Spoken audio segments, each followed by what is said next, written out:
The government has agreed to give the United States greater use of British bases in its continuing war with Iran. It'll now allow them to be used to launch strikes on Iranian sites targeting the Strait of Hormuz, the stretch of water vital for transporting much of the world's oil. President Trump, who'd earlier in the day called NATO members cowards, responded to the announcement by saying the UK should have acted a lot faster. And in the last hour on Truth Social, said the administration was considering winding down the war. But tonight's Iran's foreign minister said the British decision was putting UK lives at risk. We'll have more from Westminster on that in a moment. First, this report from our chief international correspondent, Lise Doucette. America's military might striking deep inside southern Iran. In the north, Israeli warplanes expanded their operations. These are the first attacks along the Caspian Sea as this confrontation enters its fourth week. Today, President Trump was again hailing their military success. Well, look, we can have dialogue, but I don't want to do a ceasefire. You know, you don't do a ceasefire when you're literally obliterating the other side. And he gave short shrift to the UK's offer of its bases to strike Iran to protect the Strait of Hormuz. Too little, too late. I was a little surprised at the UK, to be honest with you. They should have acted a lot faster. But Iran swiftly condemned Britain's step, warning Mr. Starmer is putting British lives in danger. Iran will exercise its right to self-defense. Iran is still firing back, launching missiles across the Gulf and into Israel. Fragments from an intercepted missile even fell on the edge of the Old City in Jerusalem, close to the holy sites of Muslims, Jews and Christians. In Iran, the missiles keep smashing into residential areas.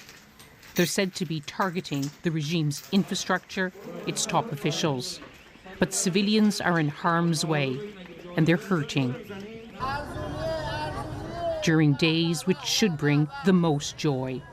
Today is Nowruz, the Persian New Year, but there's so little to celebrate.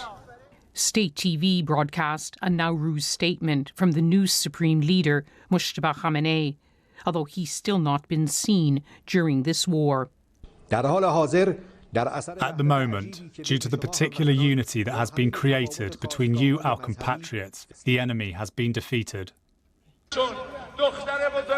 But hardly a day goes by without a funeral procession. Today they buried the intelligence minister, Ismail Khatib. Israel has warned it will keep killing the men in charge. Iran is vowing to continue this fight, whatever the cost to them and to the world. Lise Doucette, BBC News.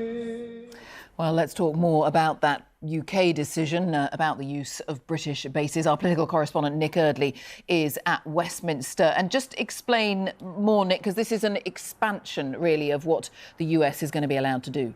Since the first weekend of the war, Jane, the UK has allowed the US to use its bases for so-called defensive operations, attacking Iranian missile sites with a view to protecting allies in the region. Today, it's decided to go a bit further, to allow the US to use UK bases to launch attacks on sites in Iran seen as launching attacks on shipping in the Strait of Hormuz. We should be clear, the UK isn't going to launch these strikes itself. Downing Street says it doesn't want to get involved in the wider war, but the number of reasons the US can now use British bases has been expanded. Now, as you heard in Lisa's piece there, the President doesn't seem all that impressed, saying that this should have happened a lot sooner. And this isn't what the US was calling for, which was for international navies to effectively police the Strait of Hormuz to make sure the oil could get through.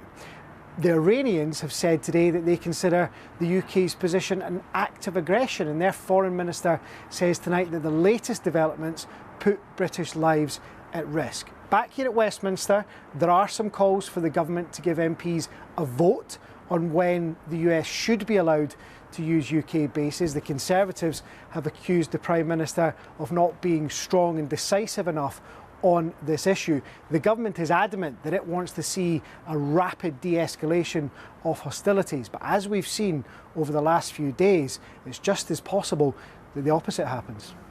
Nick, thank you. Nick Eardley. An Iranian man is one of two people arrested after trying to enter the Faslane naval base, home to the UK's nuclear-armed submarines.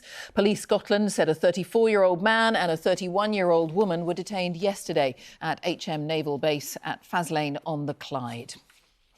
Well, the attacks on oil infrastructure across the Middle East continues to have a big economic impact. Analysts say the large increases in wholesale energy prices could add more than £300 to the average household bill. Here's Darshini David. Oil refineries ablaze once again, this time in Kuwait and Saudi Arabia, targeted by Iran. But by contrast, oil and gas markets have been calmer after Israel said it wouldn't attack Iranian energy infrastructure.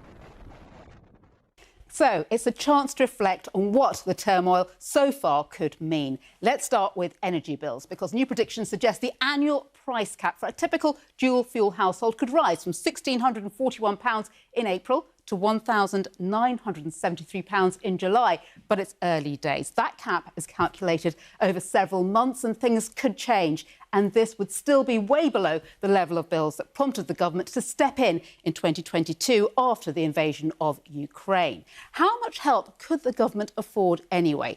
This is the interest rate on some of the bonds it uses to borrow, now at their highest since 2008, after new figures revealed how high our debt remains. We've got used to government support during COVID and in 2022, but have paid little back. And the rise in this affects other borrowing costs, like fixed-rate mortgages. New 2-year and 5-year deals are already at the most expensive for over a year. They could head higher as expectations grow of at least one rate rise this year, as price pressures grow. For petrol prices are up by 9% a litre since the conflict began, diesel by 17%, and that is before the latest spike in oil prices is passed on. It's all because of this, the Strait of Hormuz, that key transport route for oil and gas through which 100 ships a day would typically pass. Now, BBC analysis suggests it's just 5 or 6. The head of the International Energy Agency called for people to cut down on use by working from home or car sharing in what he's called the greatest energy security challenge ever faced. It is much bigger than what we had in the 1970s, the oil price shocks. It is also bigger than the natural gas price shock we have experienced after Russia's invasion of Ukraine. And it is not only oil and gas. Fertilizers, petrochemicals, these are all facing major problems. It could change again, but in the space of just 3 weeks, this war has posed challenges to the fortunes of businesses, households and governments that no one was prepared for. Darshini David, BBC News.